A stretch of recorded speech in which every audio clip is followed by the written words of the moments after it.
Oke,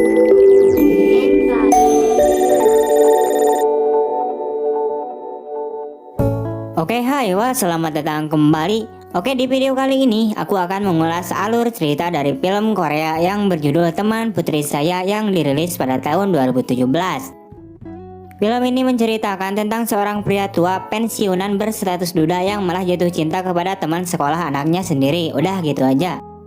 Oke lah, seperti apa cerita lengkapnya, wah? Hayu kita langsung aja berangkat ke ceritanya, wah.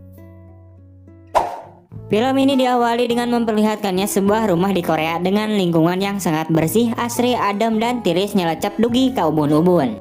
Di mana di dalam rumah tersebut terdapat seorang pria paruh baya yang terlihat sedang membersihkan lantai di rumahnya. Pria tersebut bernama Pak Won-gi. Ia sendiri merupakan pensiunan yang sudah tidak bekerja dan statusnya sebagai duda. Diceritakan bahwa istrinya si Pak Won-gi ini sudah meninggal beberapa tahun yang lalu. Tak lama kemudian terdengar ada seseorang yang mengetuk pintu rumahnya. Ia kemudian membukakan pintunya dan ternyata yang datang adalah seorang wanita yang dimana ia adalah anaknya Pak Won-gi satu-satunya. Wanita tersebut bernama Unji. Ia adalah seorang mahasiswi yang tengah belajar di salah satu universitas di kota Seoul. Won-gi kemudian mengatakan pada anaknya itu, "Kenapa kau datang tiba-tiba kemari?" Unji kemudian menjelaskan bahwa saat ini ia sedang liburan sekolah dan ingin menghabiskan waktu liburannya di rumah ayahnya dengan ayahnya tercinta. Mendengar hal itu, Won-gi pun terlihat sangat senang sebab sudah lama sekali dia tidak bertemu dengan anak satu-satunya itu. Singkatnya, mereka kemudian makan-makan bersama. Saat sedang makan, Unji mengatakan pada ayahnya bahwa ia ingin membawa teman perempuannya ke rumah ayahnya untuk menginap selama masa liburan sekolah mereka. Akan tetapi, Won-gi menolaknya dan tidak mengizinkan kalau anaknya itu membawa orang asing untuk menginap di rumah tersebut.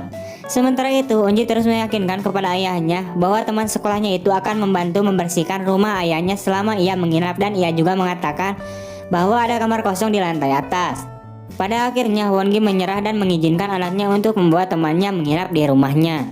Singkatnya, Won-gi kemudian membereskan dan membersihkan kamar kosong itu untuk ditempati teman anaknya yang akan datang di hari itu juga. Namun saat membereskan laci, tiba-tiba saja dia menemukan foto almarhum istrinya yang sangat dia sayangi. Tak lama kemudian, Unji memanggil ayahnya itu sebab temannya yang dia ceritakan itu sudah datang. Sementara itu, Unji sedang mempersilahkan temannya itu untuk masuk ke dalam rumah. Pak Won-gi kemudian terkejut melihat teman anaknya itu. Diceritakan bahwa wajah teman anaknya itu sangat mirip dengan wajah almarhum istrinya. Gadis tersebut bernama Seyung. Ia pun memberikan salam kepada Pak Won-gi, si pemilik rumah yang akan menampungnya untuk sementara waktu. Setelah itu, Pak Won-gi masuk ke kamarnya dan melihat foto almarhum istrinya. Di sini ia masih tak menyangka bila wajah si Seyung sangat mirip dengan wajah almarhum istrinya itu. Di malam harinya terlihat mereka bertiga yang sedang makan malam bersama. Setelah selesai makan, mereka kemudian langsung bersulang untuk mabok ciu. Beberapa saat kemudian, Unji lalu izin dulu untuk pergi ke toilet. Sementara itu, Seyung yang sudah mabok berat, ia malah mendekati Pak Won-gi dan bersandar di bahunya Pak Won-gi. Pak Won-gi yang menyadari hal tersebut, sontak ia pun menjadi kaget. Pak Won-gi pun langsung menghindari si Seyung, namun Seyung ini malah menggandeng tangannya si Pak Won-gi ini. Tak lama kemudian, Unji akhirnya kembali dan menciduk mereka. Seketika itu pula Pak Won-gi ruas kaget dan melepaskan Seyung dari bahunya. Unji lalu mengatakan, "Kalian berdua sedang ngapain?" Ayahnya kemudian menjelaskan bahwa si Seyung ini sudah mabuk berat dan menyuruh Unji untuk mengantarkannya ke kamar beristirahat. Keesokan harinya terlihat Pak Won-gi yang baru saja bangun tidur dengan ekspresi yang sangat meruaskan terkaget, di mana ia malah bermimpi telah bermantap-mantap dengan si Seyung. Ia pun langsung menampar-nampar wajahnya dan berkata bahwa dirinya sudah gila karena memimpikan si Seyung teman anaknya itu. Singkatnya, Pak Won-gi kemudian terlihat sedang berjalan menuju ke toilet. Namun tiba-tiba saja dia dikagetkan oleh si kunyuk Seyung yang tiba-tiba saja keluar dari toilet itu.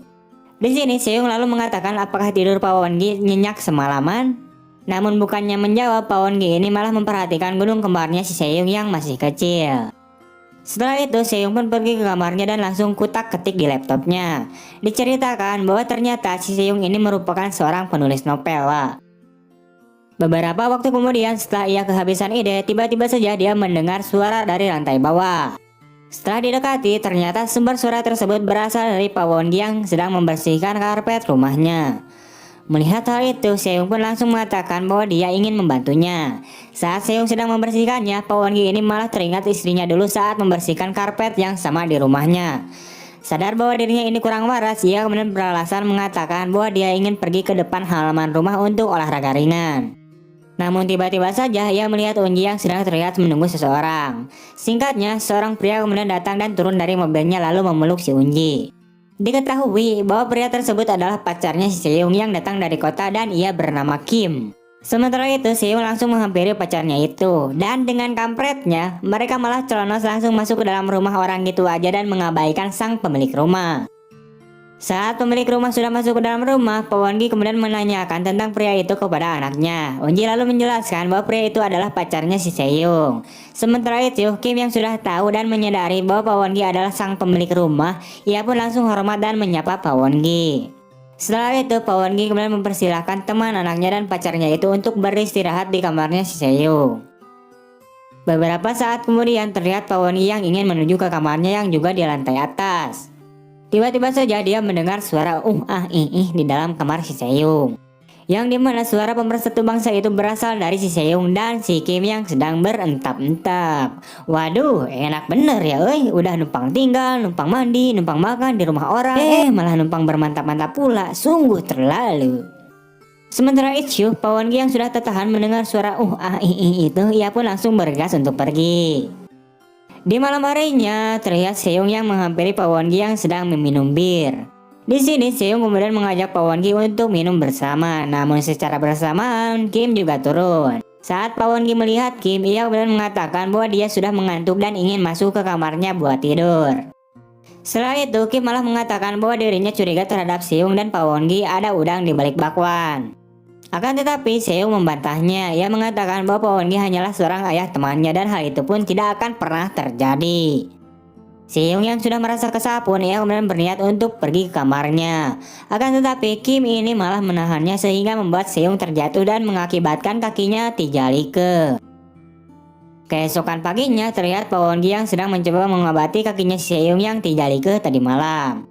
Unji juga terlihat turun dari tangga dan menanyakan kakinya si Seung. Seung yang harusnya pergi menemani Kim untuk pergi ke Busan. Pada akhirnya si Unji lah yang menggantikan si Seung buat menemani si Kim. Setelah Unji dan Kim pergi, Pak Won-gi kemudian mengantarkan Seung ke kamarnya. Setelah sampai di kamarnya, Pak Won-gi kemudian mengatakan kalau kau ingin apa-apa tinggal panggil saja aku. Akan tetapi si Seung ini malah meminta Pak Won-gi untuk tetap tinggal di situ menemaninya. Scene kemudian beralih memperlihatkan Unji dan si Kim yang sedang berhenti di salah satu halaman rumah yang sepi. Di sini Kim kemudian memegang tangannya si Unji dan ternyata mereka berdua ini sudah berselingkuh dari lama di belakang si Seung. Sementara itu, Unji pun menampaknya kesal dengan si Kim ini sebab ia sering melihat si Kim dengan si Seung yang bermesraan di depannya. Akan tetapi Kim kemudian mengatakan dan ia juga meminta maaf kalau dia terpaksa menyampingkan perasaannya si Unji sebab mereka berdua ini malah menjalin hubungan secara diam-diam atau di belakang si Seung. Setelah itu Kim langsung aja nyosor si Unji dan pada akhirnya mereka pun berentap-entap di dalam mobil. Balik lagi ke rumah, terlihat Pak Won-gi yang sudah sedang digoda oleh si Seung. Atau pada akhirnya mah mereka teh bermantap-mantap juga wah. Singkat cerita, terlihat Kim yang sedang berpamitan untuk pulang ke Busan. Kim juga berterima kasih kepada Pak Won-gi, namun dapat diketahui ia berterima kasih karena sudah mencicipi lubang nikmat anaknya. Singkatnya, mereka pun kembali lagi bertiga sedang makan bersama. Tetapi di sini Unji sedikit menaruh rasa curiga terhadap Seung dengan ayahnya Ichyu. Unji pun mengatakan bahwa ia tidak nafsu makan untuk melanjutkan makannya. Secara diam-diam, Unji kemudian memberanikan diri untuk seselumputan masuk ke kamarnya si Seung. Setelah berada di dalam kamarnya si Seung, Unji kemudian membuka laptopnya si Seung ini. Pada akhirnya dia menemukan sebuah cerita yang ditulis oleh si Seung, di mana dalam tulisan itu menceritakan tentang seorang gadis yang suka kepada ayah temannya sendiri.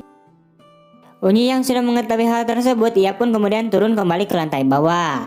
Saat di bawah, ia pun kemudian kaget melihat si Seung yang sedang memijat ayahnya si Unji itu.